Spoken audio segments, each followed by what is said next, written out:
어머니, 도대체 무슨 짓을 하신 겁니까? 제문의 목소리가 웨딩홀을 울렸습니다. 하객들이 모두 그쪽으로 시선을 돌렸어요.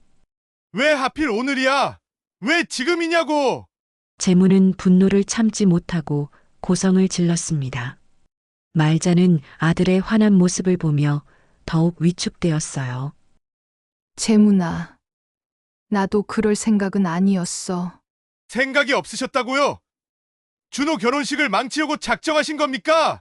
제문과 말자가 언성을 높이는 동안 준호는 멍하니 서 있었습니다. 구독, 좋아요는 영상 제작에 큰 힘이 됩니다. 서울 외곽의 한적한 주택가에는 아직도 옛 정취가 남아있는 단독주택들이 줄지어 서 있습니다. 그 중에서도 특히 눈에 띄는 집이 하나 있었죠. 대문 앞에 심어진 장미꽃이 한창 피어있는 그 집, 바로 한말자 할머니가 살고 있는 곳이었습니다. 76세의 한말자는 요즘 들어 부쩍 바빠졌습니다. 손자 박준호의 결혼식이 한 달 앞으로 다가왔거든요. 말자에게 준호는 그저 손자가 아니었습니다. 자신이 직접 기르고 키운 아들과도 같은 존재였죠. 이것도 해야 하고 저것도 준비해야 하고 말자는 혼잣말을 하며 거실을 이리저리 돌아다녔습니다. 벽면 가득 걸린 흑백 사진들이 그런 말자를 조용히 지켜보고 있었어요. 사진 속에는 어린 준호의 모습부터 시작해서 중학교, 고등학교, 대학교 졸업식까지 온갖 순간들이 담겨 있었습니다. 그런데 유독 눈에 띄는 건 준호 어릴 적 사진에는 항상 말자만 함께 있다는 점이었죠. 다른 어른들은 거의 보이지 않았어요. 동네 사람들은 말자를 애만턴 말자 할머니라고 불렀습니다. 정확한 사연은 모르지만 누구나 알 수 있는 건 이 할머니가 손자를 얼마나 애지중지하며 키웠는가 하는 것이었어요. 준호야, 넥타이는 이걸로 하자. 말자는 옷장에서 고급스러운 실크 넥타이를 꺼내며 말했습니다. 준호는 28살의 건장한 청년이었지만 말자 앞에서는 여전히 어린아이 같았어요. 할머니, 그거 너무 비싸 보이는데. 이런 날 언제 쓰겠냐? 내가 결혼하는 날이 가장 중요한 날이야. 말자는 준호의 어깨를 토닥이며 미소를 지었습니다. 하지만 그 미소 뒤에는 뭔가 복잡한 감정이 숨어 있는 것 같았어요. 그날 밤 말자는 책상 앞에 앉아 결혼식 축사 원고를 쓰고 있었습니다. 펜을 들었다 놨다를 반복하며 고민에 빠져 있었어요. 뭐라고 말해야 할까? 준호에게는 어떤 말을 해줘야 할까? 말자의 머릿속에는 수십 년 전 기억들이 스쳐 지나갔습니다. 6.25 전쟁의 혼란 속에서 헤어진 가족들, 그리고 그 속에서 자신의 품에 들어온 작은 생명 하나. 하지만 말자는 그 이야기를 입 밖에 낸 적이 단 한 번도 없었어요. 그래, 이제라도 말해야 할까? 아니야. 이 아이들만은 평범하게 살아야 해. 말자는 깊은 한숨을 쉬며 다시 펜을 들었습니다. 축사 원고지에는 평범하고 따뜻한 축하 인사만 적혀 있었어요. 하지만 말자의 가슴 깊은 곳에는 정말로 하고 싶은 말이 따로 있었습니다. 창밖으로는 봄바람이 살랑거리며 장미꽃 향기를 실어 날랐어요. 말자는 그 향기를 맡으며 준호가 어릴 적 처음 할머니라고 불렀던 그날을 떠올렸습니다. 그때의 기쁨과 동시에 느꼈던 무거운 책임감이 지금도 가슴 한켠에 남아 있었어요. 꽃길만 걸어라, 우리 준호야. 말자는 중얼거리며 불을 껐습니다. 하지만 마음속 깊은 곳에서는 언젠가는 진실을 말해야 한다는 생각이 계속 맴돌고 있었어요. 드디어 준호의 결혼식 날이 밝았습니다. 서울 시내 한 유명 웨딩홀에는 이른 아침부터 분주한 발걸음들이 이어졌어요. 말자는 평소보다 2시간 일찍 일어나 정성스럽게 준비를 마쳤습니다. 오늘은 정말 중요한 날이야. 말자는 거울 앞에서 한복고름을 매만지며 혼잣말했습니다. 진분홍 색깔의 고급 한복은 준호가 특별히 맞춰드린 것이었어요. 하지만 말자의 손은 계속 떨리고 있었습니다. 웨딩홀에 도착하자 이미 많은 하객들이 자리를 채우고 있었어요.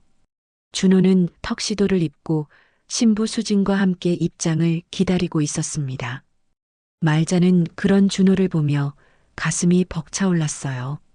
할머니, 오늘 정말 고맙습니다. 준호가 말자의 손을 잡으며 말했습니다. 뭘 고마워하니? 당연한 일이지. 말자는 준호의 얼굴을 쓰다듬으며 답했어요. 하지만 목소리가 약간 떨리고 있었습니다.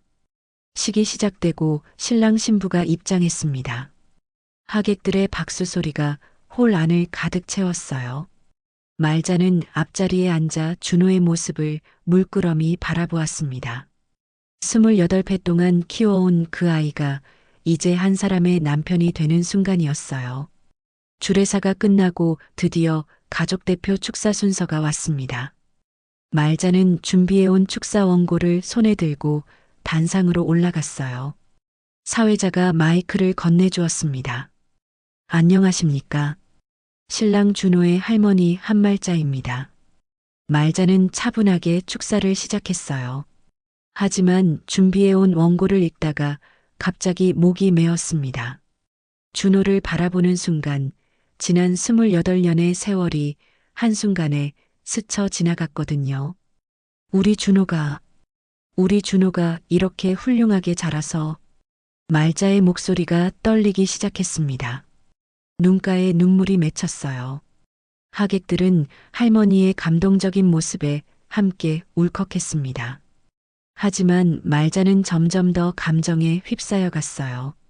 준비해온 축사 내용을 까맣게 잊어버리고 있었습니다.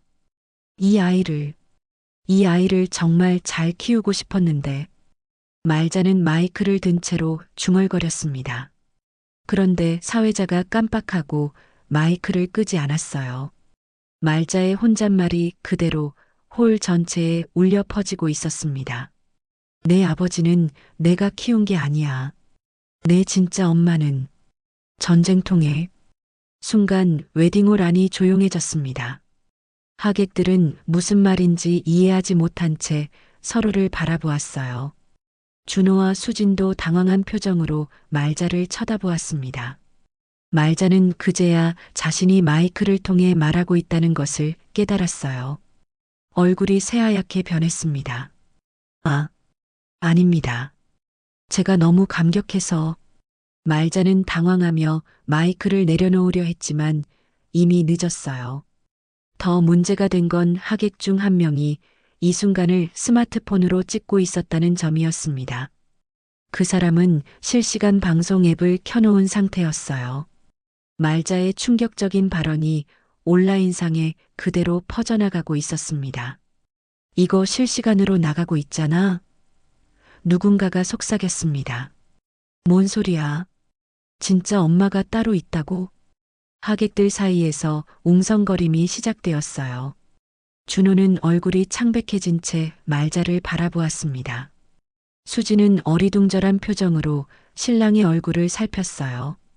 사회자가 급히 마이크를 끄고 상황을 수습하려 했지만 이미 웨딩홀의 분위기는 완전히 바뀌어 버렸습니다. 축제 같던 결혼식이 순식간에 어색하고 무거운 공기로 가득 찼어요. 말자는 떨리는 다리로 단상에서 내려왔습니다. 하객들의 시선이 모두 자신에게 집중되어 있는 것을 느꼈어요. 가슴이 두근거리고 숨이 막혔습니다. 할머니, 준호가 말자에게 다가왔습니다.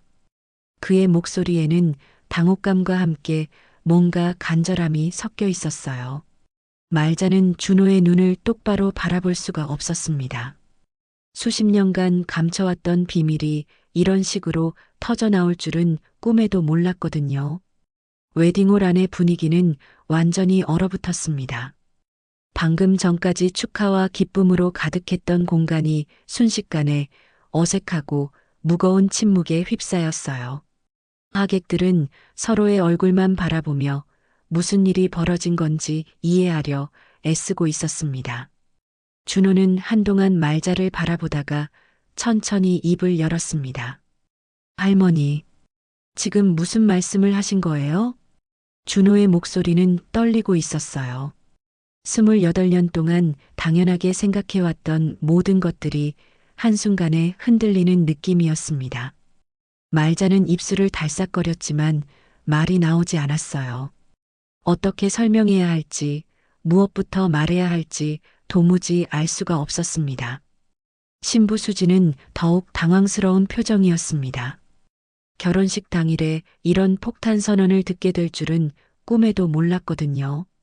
수진의 어머니가 딸에게 다가와 귓속말을 했습니다. 수진아, 일단 신랑 집안 사정을 정확히 알아봐야겠다. 하객들 사이에서는 웅성거림이 점점 커졌습니다. 특히 스마트폰으로 실시간 방송을 보던 사람들이 댓글을 확인하며 더욱 술렁였어요. 이거 지금 온라인에서 난리 났어요. 실시간 검색어 1위에 올라가고 있다고. 누군가의 말에 말자는 더욱 얼굴이 하얗게 변했습니다. 이런 일이 전국적으로 퍼져나가고 있다는 사실을 깨달은 거예요. 그때 웨딩홀 뒤쪽에서 박재문이 성큼성큼 걸어왔습니다. 준호의 아버지인 재문은 평소에도 성격이 급했지만 지금은 얼굴이 불그락푸르락 해져 있었어요.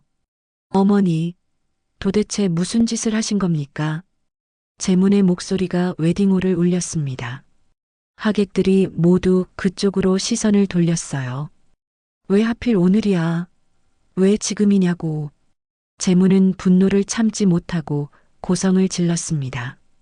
말자는 아들의 환한 모습을 보며 더욱 위축되었어요. 재문아, 나도 그럴 생각은 아니었어. 생각이 없으셨다고요? 준호 결혼식을 망치려고 작정하신 겁니까? 재문과 말자가 언성을 높이는 동안 준호는 멍하니 서 있었습니다. 지금까지 자신이 알고 있던 가족의 모습이 산산조각 나고 있는 기분이었어요. 수진의 가족들은 서로 눈짓을 주고받더니 조용히 자리에서 일어나기 시작했습니다.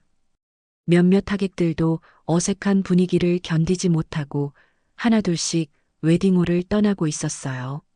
준호는 알아야 해. 말자가 갑자기 목소리를 높였습니다. 그 아이는 전쟁통에 내 품에 들어온 아이야. 순간 웨딩홀 안이 다시 한번 조용해졌습니다. 이번에는 말자의 목소리가 확실하고 단호했거든요. 준호는 두 눈을 크게 뜨며 말자를 바라보았습니다. 제가 입양된 아이라는 말씀이세요? 그래.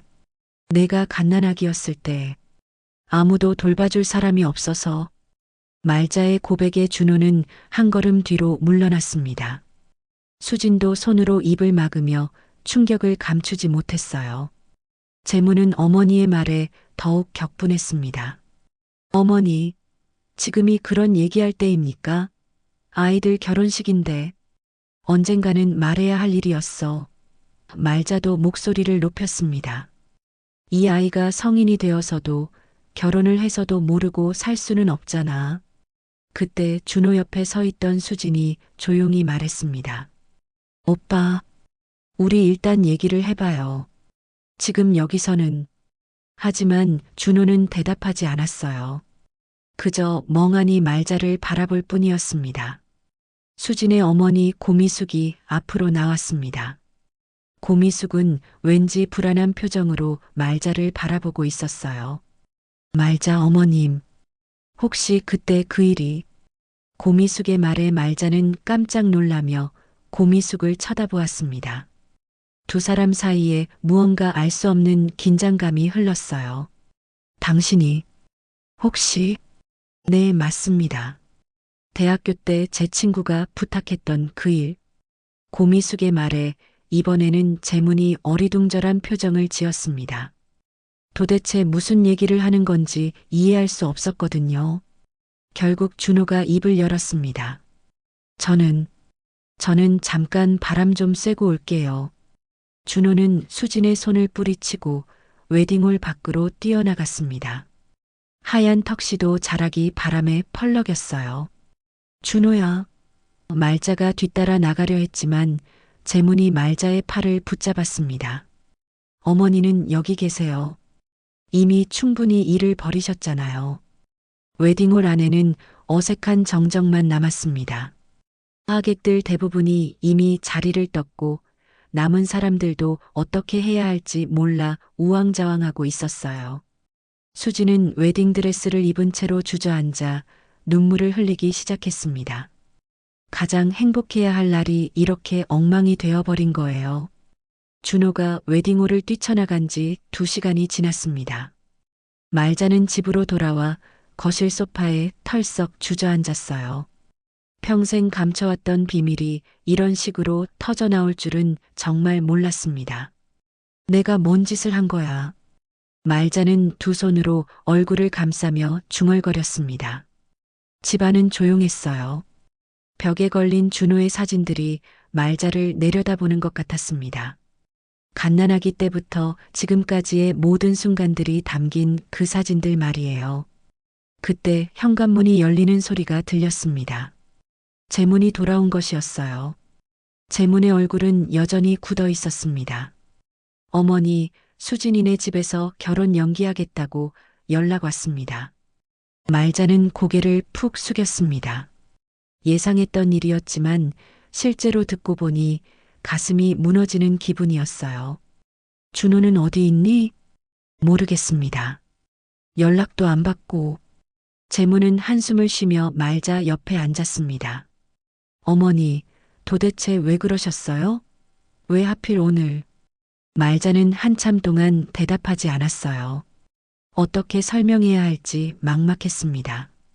그때 또다시 현관벨이 울렸습니다. 재문이 문을 열어보니 고미숙이 서 있었어요. 수진의 어머니인 고미숙은 평소와 달리 어둡고 무거운 표정이었습니다. 안녕하세요. 말자, 어머님과 잠깐 얘기 좀 하고 싶어서. 재문은 어리둥절했지만 고미숙을 안으로 안내했습니다. 고미숙은 말자 앞에 앉더니 조심스럽게 입을 열었어요.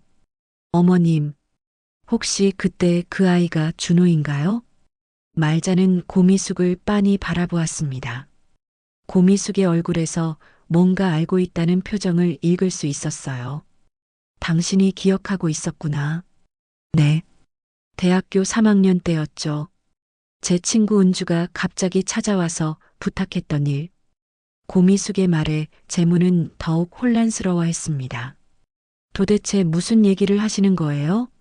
말자가 깊은 한숨을 쉬며 입을 열었습니다. 재문아, 너도 이제 알아야 할 때가 된 것 같구나. 말자는 천천히 일어나 안방으로 들어갔습니다. 잠시 후 오래된 나무 상자를 들고 나왔어요. 그 상자는 평소에 옷장 깊숙한 곳에 숨겨져 있던 것이었습니다. 이 안에 모든 게 들어있어. 말자는 떨리는 손으로 상자를 열었습니다. 상자 안에는 오래된 서류들과 함께 낡은 흑백 사진 한 장이 들어 있었어요. 재문과 고미숙은 그 사진을 보고 깜짝 놀랐습니다. 사진 속에는 어린 군인 한 명과 한국 여성이 함께 서 있었는데 그 군인의 얼굴이 준호와 너무나 닮아 있었거든요. 이 사람이 준호의 아버지야. 말자의 목소리가 떨렸습니다. 미군 부대에서 통역사로 일하던 사람이었어. 고미숙이 사진을 자세히 들여다보았습니다. 그럼 은주가 그때 말했던 혼혈 아이가. 그래. 준호는 한국인 어머니와 미군 아버지 사이에 태어난 아이였어. 재문은 사진을 보며 말문이 막혔습니다. 지금까지 자신의 아들이라고 생각했던 준호가 사실은 전혀 다른 사연을 가진 아이였다는 걸 알게 된 거예요. 그럼 나는. 재문의 목소리가 갈라졌습니다. 너는 내 진짜 아들이야. 하지만 준호도 내가 키운 아들이나 다름없어. 말자는 계속해서 이야기했습니다. 1950년대 전쟁 직후의 혼란스러운 시기, 혼혈 아이들에 대한 사회적 편견, 그리고 갓 결혼한 자신이 어떻게 그 아이를 맡게 되었는지를 차근차근 설명했어요. 은주는 내 대학 친구였는데 그 아이의 어머니와 알고 지내던 사이였어. 그 어머니가 아이를 낳고 얼마 안 되어 세상을 떠났거든. 아버지인 미구는 이미 본국으로 돌아간 뒤였고 고미숙이 고개를 끄덕였습니다. 그래서 은주가 저한테 혹시 아는 집이 있는지 물어봤던 거군요. 당시에는 혼혈 아이들을 받아주는 곳이 거의 없었어. 입양기관에서도 꺼려했고, 그래서 내가 맡기로 했던 거야. 재무는 여전히 충격에서 벗어나지 못하고 있었습니다. 그럼 어머니는 처음부터 다 알고 계셨던 거네요? 물론이지. 하지만 준호에게는 말할 수 없었어. 그 아이가 상처받을까봐. 말자는 사진을 다시 들여다보며 말했습니다. 이 사진도 준호 어머니가 남긴 유일한 것이야. 언젠가 준호가 자신의 정체성에 대해 궁금해할 때를 대비해서 간직해왔어. 고미숙이 조심스럽게 물었습니다. 그럼 준호 아버지, 그 미군분은 지금 어디 계세요? 모르지. 그때 이름도 제대로 알지 못했어. 한국 이름으로는 김종수라고 불렸는데 본명은 따로 있었을 거야. 재문이 갑자기 일어서며 말했습니다. 어머니, 이런 중요한 일을 왜 지금까지 숨기신 거예요? 준호도 저도 모르게. 너희들이 평범하게 살기를 바랐어. 특히 준호는 혼혈이라는 이유로 차별받으며 자라지 않았으면 했거든. 말자의 목소리에는 지난 수십 년간의 고민과 아픔이 담겨 있었습니다. 고미숙이 사진을 다시 보며 말했습니다.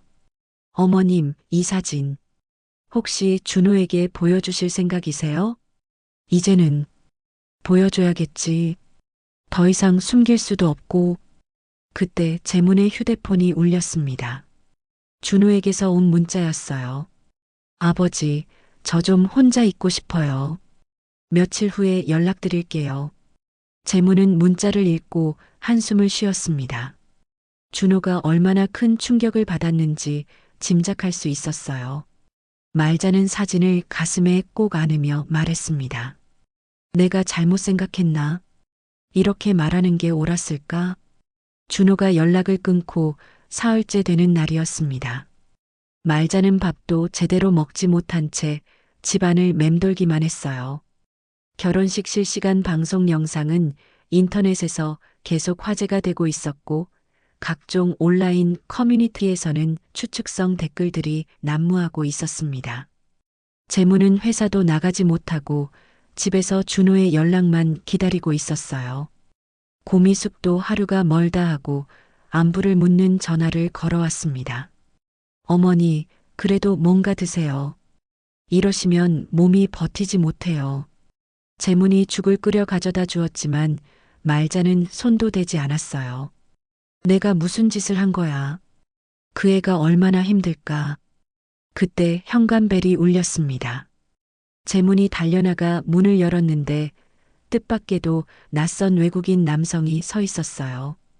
70대로 보이는 그 남자는 약간 구부정한 어깨에 흰 머리카락을 가지고 있었습니다. 실례합니다.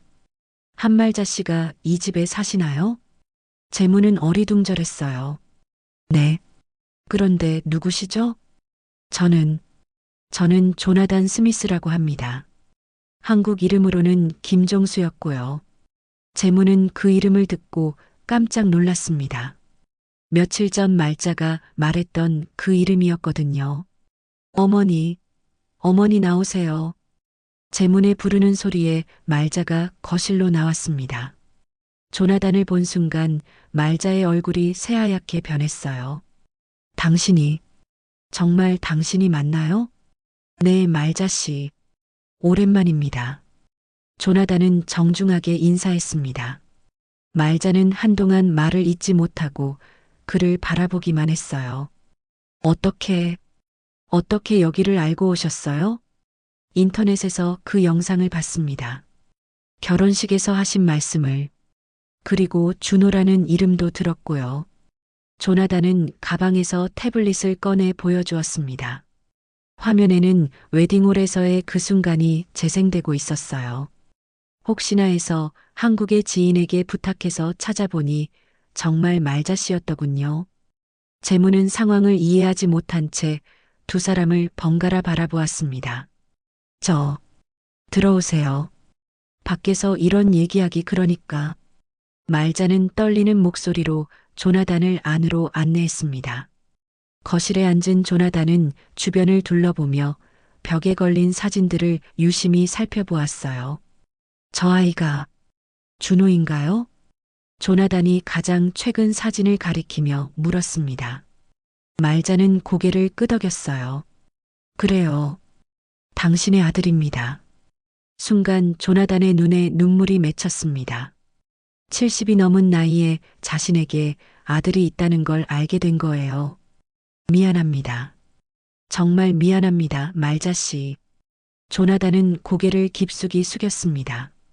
당시에 저는 갑작스럽게 본국으로 복귀 명령을 받았어요.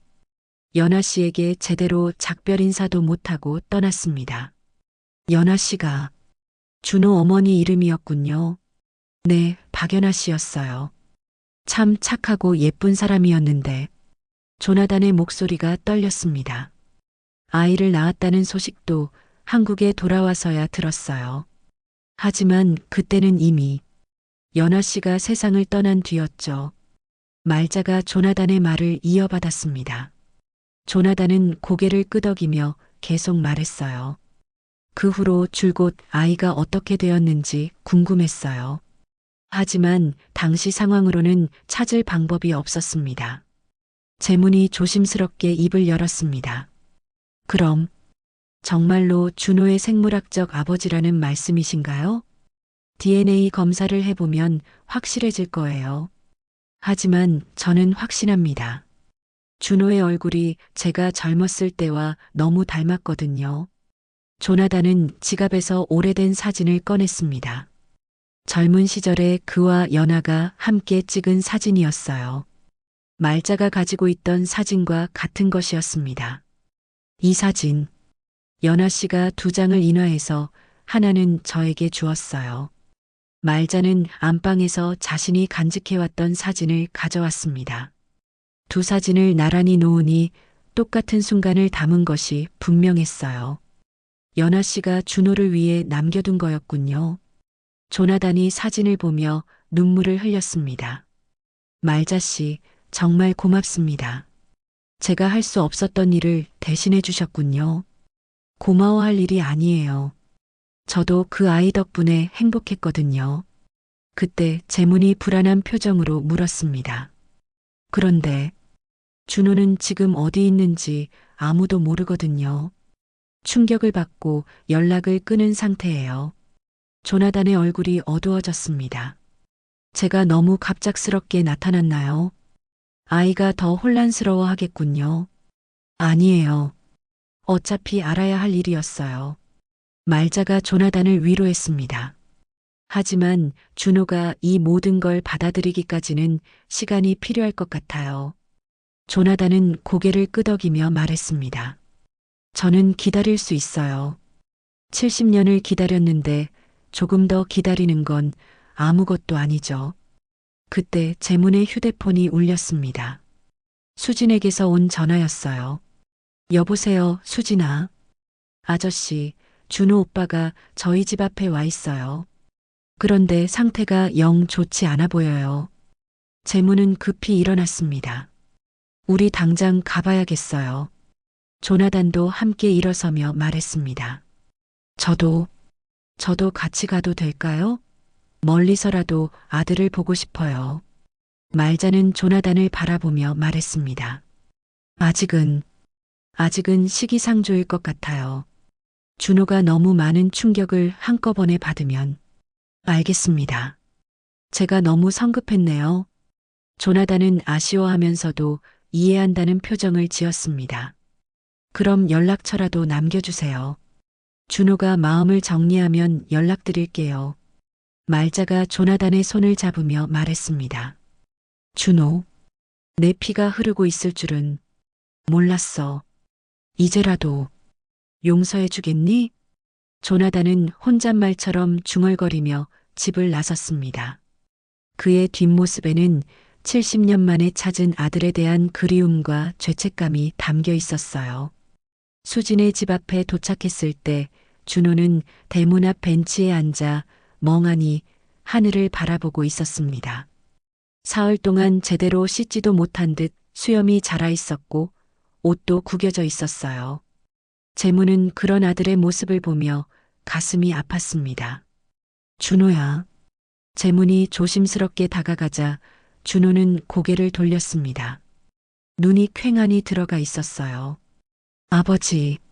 아니, 이제 뭐라고 불러야 할지 모르겠네요. 준호의 목소리는 쉬어 있었습니다. 재무는 가슴이 뭉클했어요. 준호야, 나는 내 아버지야. 그건 변하지 않아. 하지만 혈연 관계는 아니잖아요. 혈연이 다가 아니야. 28년 동안 너를 키우고 사랑한 마음이 가짜였을 리 없지. 수진이 집에서 나와 준호 옆에 앉았습니다. 오빠, 집에 들어가요. 엄마가 밥 차려놨어요. 수진아, 미안해. 내 결혼식을 이렇게 망쳐서. 그런 소리 하지 마요. 우리 천천히 얘기해봐요. 수진의 따뜻한 말에 준호는 처음으로 작은 미소를 지었습니다. 하지만 여전히 마음은 복잡해 보였어요. 고미숙이 나와서 준호를 집 안으로 데려갔습니다. 준호는 기력이 없어 보였지만 그래도 수진네 가족들의 따뜻한 배려에 조금씩 마음을 열기 시작했어요. 저녁을 먹은 후 준호는 수진과 단둘이 방에 앉아 이야기를 나누었습니다. 수진아, 내 가족들한테 너무 미안해. 오빠, 우리 가족은 괜찮아요. 오히려 할머니가 얼마나 힘드셨을지 생각하면. 수진은 준호의 손을 잡으며 말했습니다. 오빠가 어떤 출생 배경을 가지고 있든 상관없어요. 저는 지금의 오빠를 사랑하는 거니까요. 준호는 수진의 말에 눈물이 났습니다. 하지만 아직도 마음 한편에는 정리되지 않은 감정들이 남아 있었어요. 수진아, 나 할머니 집에 가봐야겠어. 할머니와 제대로 얘기를 나눠보고 싶어. 다음 날 아침 준호는 말자의 집으로 향했습니다. 재무는 출근했고 집에는 말자 혼자 있었어요. 준호가 들어서자 말자는 깜짝 놀라며 달려왔습니다. 준호야, 어디 갔었니? 얼마나 걱정했는데. 할머니, 저 할머니와 얘기 좀 하고 싶어요. 준호는 말자의 손을 잡고 거실로 갔습니다. 두 사람은 오랫동안 서로를 바라보기만 했어요. 할머니, 제가 정말로 입양된 아이가 맞나요? 그래. 내가 돌도 되기 전에 우리 집에 왔어. 말자는 천천히 그때의 상황을 설명했습니다. 연하라는 여인이 혼혈 아이를 낳고 세상을 떠났다는 것, 그리고 자신이 그 아이를 맡아 기르기로 결심했다는 것까지 말이에요. 그럼 제 친어머니는 어떤 분이었어요? 참 착하고 예쁜 사람이었어. 너를 무척 사랑했지. 마지막까지 내 이름을 부르면서. 말자는 안방에서 오래된 일기장을 가져왔습니다. 이걸 내가 봐야 할 것 같구나. 준호는 떨리는 손으로 일기장을 받았습니다. 일기장을 펼치자 말자의 정성스러운 글씨로 가득 채워져 있었어요. 1954년 3월 15일. 오늘 준호가 처음으로 엄마라고 불렀다. 가슴이 뛰었다. 이 아이를 정말 잘 키울 수 있을까? 준호는 일기를 읽으며 눈물이 났습니다. 말자가 자신을 키우면서 느꼈던 모든 감정들이 고스란히 담겨 있었거든요. 1956년 8월 20일. 준호가 유치원에서 아이들에게 놀림을 받고 울면서 왔다. 피부색이 다르다고. 어떻게 위로해줘야 할지 모르겠다. 1962년 4월 10일. 준호가 중학교에 입학했다. 얼마나 자랑스러운지. 하지만 언젠가는 진실을 말해야 할 텐데. 일기 속에는 말자의 고민과 사랑, 그리고 죄책감이 가득했습니다. 준호를 향한 무조건적인 사랑과 동시에 언젠가 진실을 말해야 한다는 부담감 말이에요. 1975년 12월 25일, 준호가 대학에 합격했다. 이제 어엿한 청년이 되었다. 하지만 아직도 진실을 말할 용기가 없다. 1998년 6월 30일, 준호가 첫 직장에 들어갔다. 당당하고 멋진 모습이다. 내가 키운 아이가 맞을까 싶을 정도로 준호는 페이지를 넘기며 계속 읽었습니다. 50년이 넘는 세월 동안 말자가 느꼈던 모든 것들이 그 안에 있었어요. 2010년 5월 5일, 준호가 수진이를 소개해줬다. 참 좋은 아이다. 이제 정말로 말해야 할 때가 온 것 같은데. 2015년 3월 1일, 준호의 친아버지를 찾아보려고 했지만 단서가 너무 적다. 그래도 준호는 알 권리가 있지 않을까? 일기의 마지막 부분에는 최근의 기록들이 있었습니다. 2025년 6월 20일, 준호가 내일 결혼한다. 축사를 준비하면서 계속 고민된다. 이제라도 진실을 말해야 할까? 준호는 일기장을 덮고 말자를 바라보았습니다. 할머니는 저 때문에 이렇게 오랫동안 고민하셨던 거예요? 준호야, 미안하다. 너를 보호하려고 했던 일이 오히려 너를 더 힘들게 만들었구나. 아니에요, 할머니. 할머니가 없었다면 저는 어떻게 되었을까요? 준호는 말자를 꼭 안았습니다. 일기를 통해 할머니의 진심을 알게 된 거예요. 내가 사랑받지 않았다고 생각했지만 할머니는 모든 걸 걸고 나를 지킨 사람이었어. 준호의 내면에서 중얼거림이 들렸습니다. 지난 며칠간의 혼란이 조금씩 정리되기 시작했어요. 그때 말자가 조심스럽게 말했습니다. 준호야, 사실 며칠 전에 내 친아버지가 찾아왔어. 준호는 깜짝 놀라며 말자를 바라보았습니다. 친아버지가요? 조나단 스미스라는 분이야. 한국 이름으로는 김종수였고 결혼식 영상을 보고 찾아오셨어. 준호는 한동안 말을 하지 못했습니다. 하루아침에 모든 것이 바뀌고 있었어요. 그분을 만나볼 수 있을까요? 말자는 고개를 끄덕였습니다. 이제는 더 이상 숨길 것도 없었거든요. 하지만 그때 갑자기 말자가 가슴을 움켜쥐며 쓰러졌습니다. 할머니, 준호의 다급한 외침이 집안을 울렸습니다. 병원 응급실은 분주했습니다. 말자는 의식을 잃은 채 응급처치를 받고 있었고 준호는 복도에서 초조하게 기다리고 있었어요. 연락을 받고 달려온 재문과 고미숙 그리고 수진까지 모두 걱정스러운 표정이었습니다. 의사 선생님, 할머니 상태는 어떤가요? 준호가 응급실에서 나온 의사에게 물었습니다. 과로와 스트레스로 인한 일시적인 쇼크 상태입니다. 다행히 생명에는 지장이 없지만 충분한 휴식이 필요해요. 의사의 말에 모두가 안도의 한숨을 쉬었어요. 하지만 말자는 여전히 의식을 되찾지 못하고 있었습니다. 할머니, 제 때문에 이렇게 되신 거죠? 준호는 자책하며 말자의 손을 꼭 잡았습니다. 차가운 손이 준호의 마음을 더욱 아프게 했어요. 이틀 후 말자는 천천히 눈을 떴습니다. 가장 먼저 보인 건 준호의 걱정스러운 얼굴이었어요. 할머니, 정신 차리셨어요? 준호야, 내가 여기 있구나. 말자의 목소리는 약했지만 따뜻했습니다. 준호는 눈물을 흘리며 말자의 손을 더욱 꼭 잡았어요. 할머니, 정말 죄송해요. 제가 너무 충격받아서. 아니야, 준호야. 오히려 내가 미안하다. 말자는 힘없는 목소리로 말했습니다. 할머니, 저 결심했어요. 준호가 진지한 표정으로 말했습니다. 뭘? 다시 결혼식을 올릴 거예요. 그리고 그때 할머니가 하지 못한 진짜 축사를 듣고 싶어요.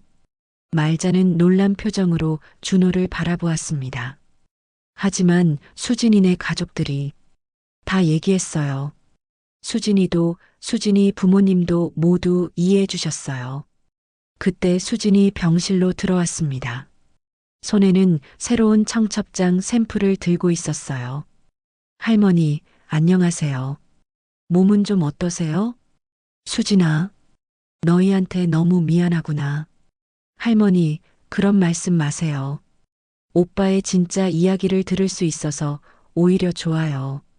수진은 밝게 웃으며 말했습니다. 일주일 후, 준호는 다시 같은 웨딩홀을 예약했습니다. 이번에는 더 작은 규모로 정말 소중한 사람들만 초대하기로 했어요. 말자는 퇴원한 후 조나단과 만났습니다. 조나단은 그동안 호텔에 머물며 아들과의 만남을 기다리고 있었거든요. 준호가 만나고 싶어 해요. 말자의 말에 조나단의 눈에 눈물이 맺혔습니다. 정말 괜찮을까요? 이제는 모든 게 정리되어야 해요. 준호도 준비가 되었고요. 다시 결혼식 날이 다가왔습니다. 이번에는 하객 수가 훨씬 적었지만 분위기는 더욱 진솔했어요. 말자는 한복을 단정히 차려입고 조나단과 함께 입장했습니다. 식이 진행되고 드디어 축사 시간이 왔습니다. 준호가 직접 마이크를 들고 단상에 올라섰어요. 안녕하십니까? 오늘 이 자리에 참석해 주신 모든 분들께 감사드립니다. 준호의 목소리는 차분하고 단단했습니다. 지난번 결혼식에서 뜻하지 않게 제 가족사가 공개되었습니다. 그때는 많이 당황스러웠지만 이제는 감사하게 생각해요. 하객들이 조용히 준호의 말에 집중했습니다. 저는 혼혈로 태어났습니다. 친어머니는 제가 어릴 때 세상을 떠나셨고 친아버지는 미국으로 돌아가셨어요. 준호는 말자를 바라보며 계속 말했습니다. 하지만 저에게는 세상에서 가장 훌륭한 어머니가 있었습니다. 말자의 눈에 눈물이 흘렀어요. 이제는 제가 말할 차례입니다. 이 사람은 저의 할머니가 아닙니다. 저의 어머니입니다.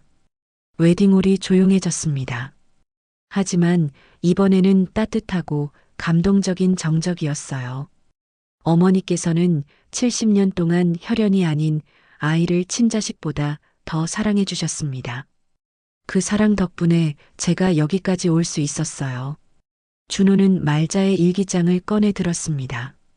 이 일기장에는 어머니의 50년 고민이 담겨 있습니다. 저를 어떻게 더 잘 키울까, 언제 진실을 말해야 할까 하는 고민들이요. 준호가 일기의 한 부분을 읽기 시작했습니다.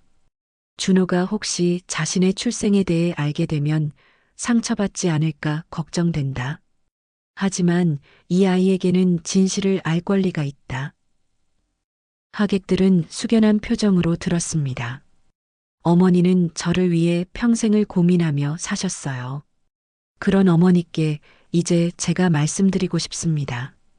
준호는 말자를 향해 고개를 숙였습니다. 어머니, 저를 낳아주신 분도 소중하지만 저를 키워주신 어머니가 제게는 진짜 어머니예요. 감사합니다. 그때 조나단이 자리에서 일어났습니다. 그는 천천히 단상으로 걸어가 준호 옆에 섰어요. 준호, 내 아들아. 조나단의 목소리가 떨렸습니다. 아버지. 준호와 조나단이 포옹하는 순간 웨딩홀은 따뜻한 박수로 가득 찼습니다. 말자는 그 모습을 보며 평생의 짐을 내려놓는 기분이었어요. 모든 진실이 밝혀졌고 모든 사람이 서로를 이해하게 되었습니다. 수진도 눈물을 흘리며 박수를 쳤어요. 이보다 더 감동적인 결혼식은 없을 거라고 생각했습니다. 감동적인 결혼식이 끝나고 한 달이 지났습니다. 준호와 수진은 작지만 따뜻한 신혼집에서 새로운 삶을 시작했어요. 벽에는 2번의 결혼식 사진이 나란히 걸려 있었습니다. 첫 번째는 혼란스러웠던 그날의 기록이었고 2번째는 진실과 화해의 순간이었어요.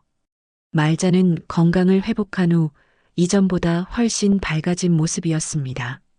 수십 년 동안 가슴에 묻어두었던 비밀이 풀리면서 오히려 더 젊어 보였어요. 할머니, 아니 어머니. 이제 뭐라고 불러야 할지 아직도 헷갈려요.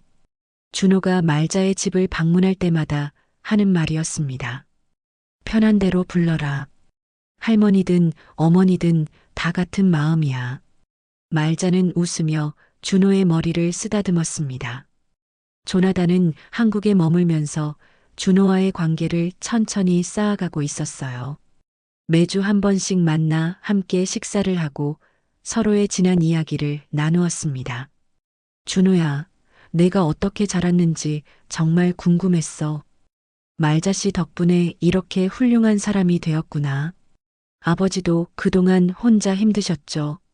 어머니, 제 친어머니 생각 많이 하셨을 거예요. 연아 씨는 정말 좋은 사람이었어. 너한테 그 사람의 마음씨가 많이 닮았더구나. 부자는 서로에 대해 알아가며 조금씩 가까워졌습니다. 70년의 공백이 하루아침에 메워질 수는 없었지만 진심은 통했어요. 재문도 처음에는 복잡한 마음이었지만 점차 상황을 받아들였습니다. 준호는 여전히 자신의 아들이었고 이제는 더 넓은 가족이 생긴 셈이었어요.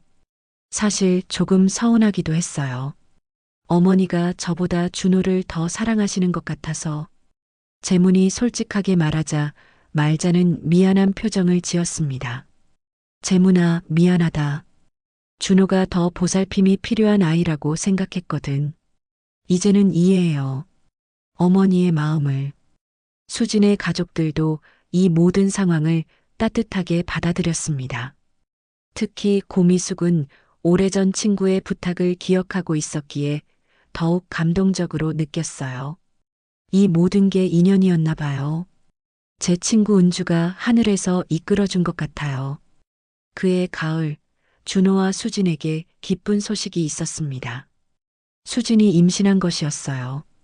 할머니, 아니 어머니, 수진이가 임신했어요.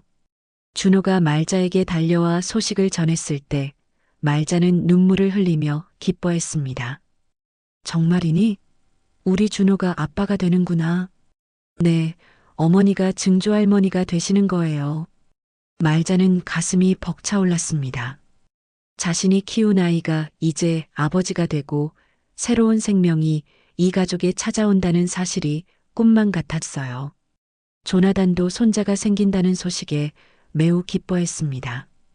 준호야, 아이가 태어나면 할아버지라고 불러도 될까? 당연하죠, 아버지. 그 아이에게는 정말 많은 할아버지, 할머니가 있을 거예요. 겨울이 지나고 봄이 왔습니다. 말자의 집 앞 장미꽃이 다시 활짝 피어났어요.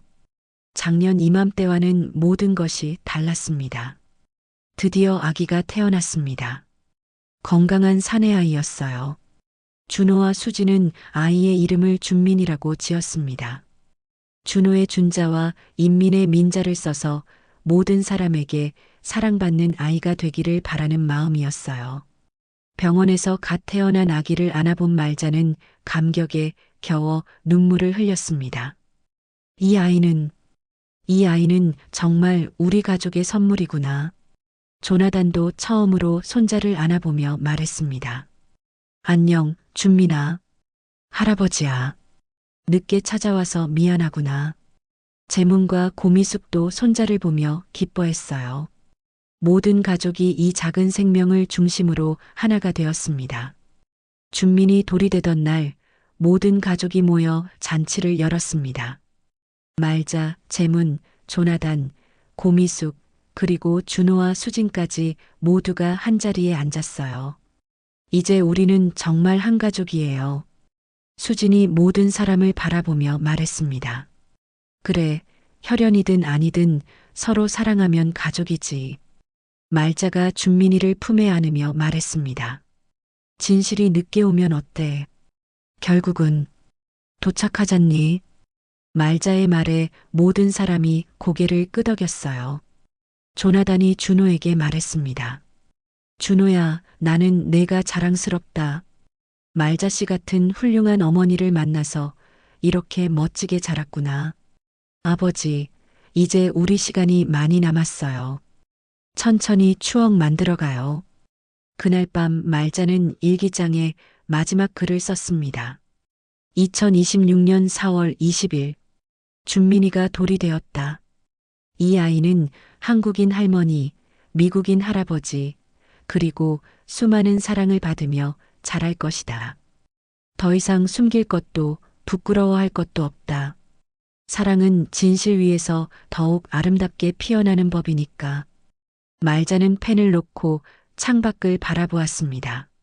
장미꽃이 달빛 아래 고요히 피어 있었어요. 그 꽃들처럼 이 가족의 사랑도 진실의 토양 위에서 더욱 아름답게 자라날 것이었습니다. 모든 것이 제자리를 찾은 평화로운 밤이었습니다.